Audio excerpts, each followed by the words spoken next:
Tsianina led a remarkable life as an educator, an activist, and, not least, a musician.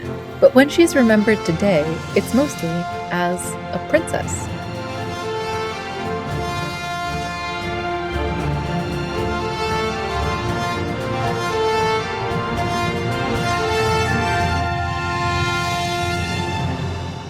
Hello, and welcome to Footnoting History.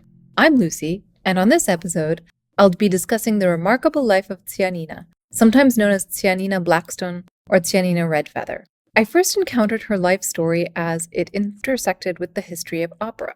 But the more I learned about her, the more I became interested by how her life intersected with three distinct eras of Native American history. I also became interested by how the opera in which she famously starred at the Metropolitan Opera House in New York is often described in blog posts about her as an opera about her life, which it really isn't. But I'll get to that more later on. First, I'll discuss the childhood and adolescence that were overshadowed by US expansionism.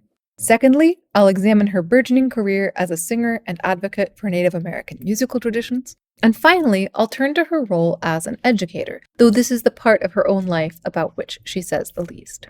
All of these things are most richly documented in her own words, in an autobiography entitled Where Trails Have Led Me. Obviously, this is a highly selective account, but it's also a really interesting one, and one that is much more discursive than I expected, with interpolations of Native American proverbs, poems, songs, and explanatory myths. It's an extraordinary document, with an introduction by fellow board members of what was then known as the School of American Research.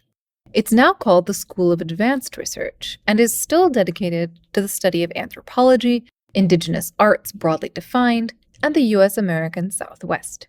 But what I find particularly interesting in this introduction is how its white authors basically tell white readers to shut up and stay in their lane.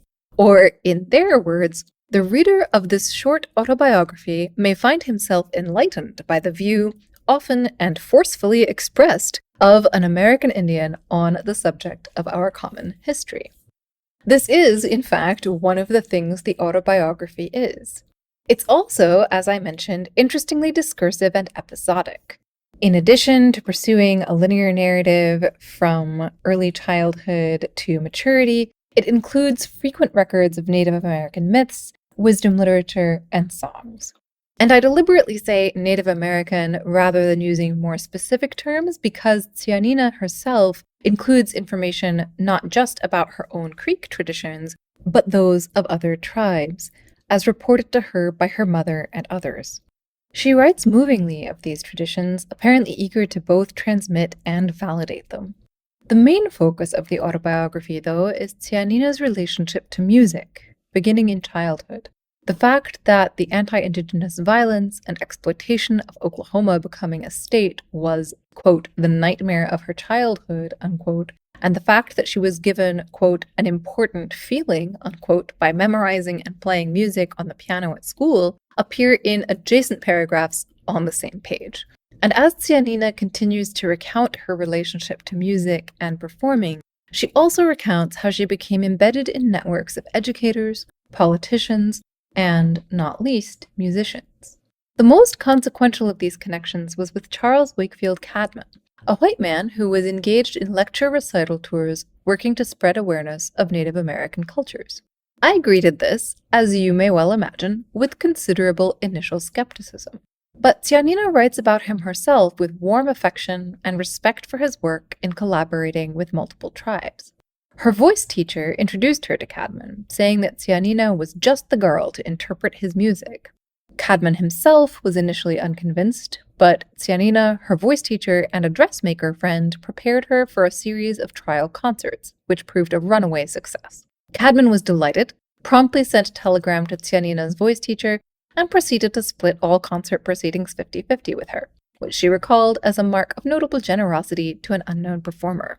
Moreover, she herself wrote of Cadman's music as catching the spirit which she wanted to share with his, and subsequently their, white audiences. This is not to say that she was insensible to racism.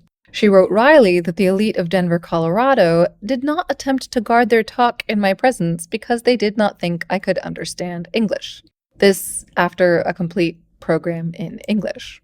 Still, while acutely conscious of the enormous racial injustices that had been and were being perpetrated in the US, she set out on concert tours with great enthusiasm for educating others, as well as exhibiting her own talent. By the time Tsianina, Cadman, and the librettist Nell Eberhardt collaborated together on an opera, they'd been working together for years. While their lecture and recital tours may have drawn broader audiences and made a greater impact during their lifetimes, Chanewis expanded their audiences to the Metropolitan Opera, and later, the Hollywood Bowl. The introduction to Tsianina's autobiography argues that she is the only living woman to have had her biography made the subject of an opera. But the extent to which Chanewis is biographical is extremely limited, as I discovered. I was very excited to find the entire libretto available and perused it with interest. What struck me most forcibly was the extent to which it follows familiar operatic tropes. And I don't mean to insult Charles Wakefield Cadman, the composer, or Nell Richmond Eberhardt, the librettist. In adapting Native American melodies to the medium of opera, it was groundbreaking. And it did so, moreover, while incorporating input from Native Americans, in notable contrast to the ways Japanese motifs had been used in Madama Butterfly in 1905, for instance, or the way Chinese musical motifs would be used in Turandot in 1926. A note in the score, for instance, identifies one of the melodies as an Osage Indian ceremonial song used by permission of the U.S. Bureau of American Ethnology. This doesn't mean that the question of how music and narratives were made palatable to a mainstream white audience, and the question of how this affected Native American collaborators and performers isn't complicated.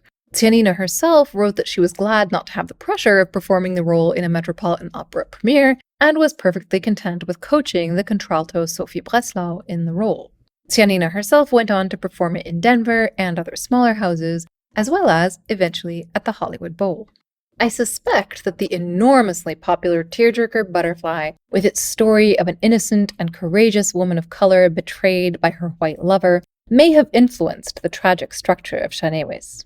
The titular heroine, introduced to us, notably, makes the opposite choice from Butterflies. She rejects the white man she loves in order to be true to her people. An erroneous claim I found when researching this episode is that Tsianina wrote the opera herself, which she didn't. Nor did she perform in the opera's premiere, as is sometimes reported, though she did attend it. Interestingly, according to the New York Times, when she walked down the aisle of the opera house at intermission, she was, quote, promptly mistaken for the star, unquote. This speaks to the ways in which her identity was conflated with that of Chanewis. The same newspaper article described her as the role's, quote, Indian original, unquote. You may notice that this is conspicuously vague. In the opening scene of the opera, Chanewis is described as wearing a beaded costume of Alaskan caribou. She is not from Alaska. And as having a face just like that which a young man saw years ago in Arizona. She is not from Arizona. The closest parallel to Tsianina's own life is found in the fact that Chanewis, like the opera heroine Floria Tosca, is herself a singer. She sings what one of the other characters describes as a strange primeval song of ancient intervals, and what she herself describes, less mystically, as spring songs and canoe songs, which Tsianina had also performed on tour. Chanewis was recently revived by Opera Tennessee, and you can find a bunch of YouTube interviews and excerpts connected to that project via the link in the show notes, as well as an early recording of some of its arias. Personally, what I find most interesting about it is that Chanewis gets to call out white settlers for persecuting Native Americans in the opera's dramatic finale. For 500 years, she declaims, your race has cheated mine. Your ships infest our rivers. Your cities mar our hills.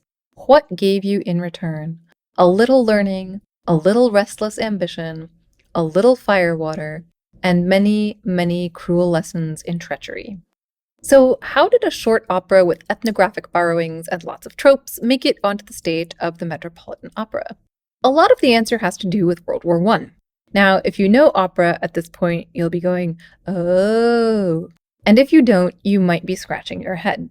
But the thing is, with apologies to the French heavy hitters of the 19th century, the two really big operatic traditions of the early 20th century were Italian and German. Italy was neutral at the start of the war, eventually entering on the Entente side. Germany remained in opposition. So even before the US formally entered the war in 1917, there was a lot of anti-German feeling.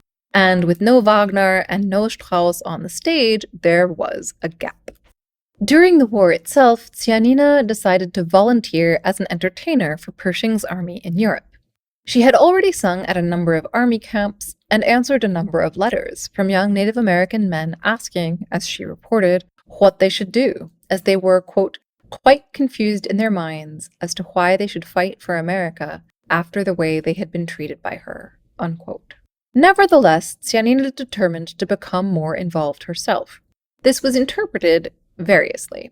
She wrote wryly that one newspaper described her as a young Indian princess, supposedly imbued with mystic powers, about to sail to France to prophesy the end of the war. What Tsianina did instead was to teach herself to play the guitar and to devise song recital programs for audiences of soldiers. She did not undertake this without ambivalence. Here I was, she wrote, helping defend the homeland which had robbed us of our heritage. Amazing. I wondered if I had all my marbles. Her experiences of travel, though, she loved. Visiting the British Museum outside regular hours, staying with a French family in Bar-le-Duc, and with a German family in Neuwied. The latter experience was one of transforming attitudes. At the end of the visit, she and her new acquaintance Frida, the daughter of the house, confessed that they had each barricaded doors for fear of the other at the start of the visit.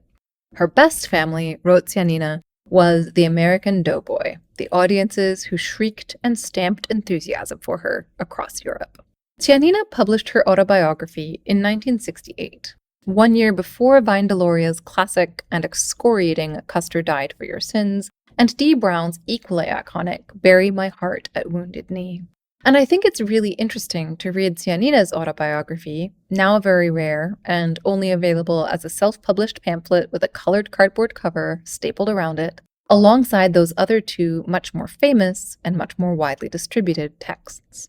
As this episode has hopefully made clear, her work includes a great deal of commentary, but in many ways there is remarkably little editorializing. Very rarely does she include material about how her own perspective changed as she became more involved in research and activism, or indeed about how she saw her own life as fitting into a larger story of transforming social norms and political realities. At multiple points, she brings together ideas that, from a historian's perspective, seem jarring. She quotes extensively from newspaper reports that describe her voice, for instance, as echoing, quote, the voices of the primeval forest, with a wistful note of pitying love for a vanishing race, unquote. To which my initial reaction is, yikes, essentialism. But her reaction was to say, not inaccurately, that the press was on her side. Tsianina also described as a great humanitarian Dr. Edgar L. Hewitt, an archaeologist who, while working closely with the Pueblo tribes to preserve their history, also told her that he would like to preserve her beautifully shaped skull as a way of gaining insight into Native American identity. To which, again, yikes, phrenology, trying to determine racial character by measuring skulls is never a good idea. And Tsianina did confess that she was very grateful that the archaeologist died before she did, so they didn't have to revisit the question. But she also describes Hewitt as a beloved neighbor and friend, and one of the finest and kindest men she ever met.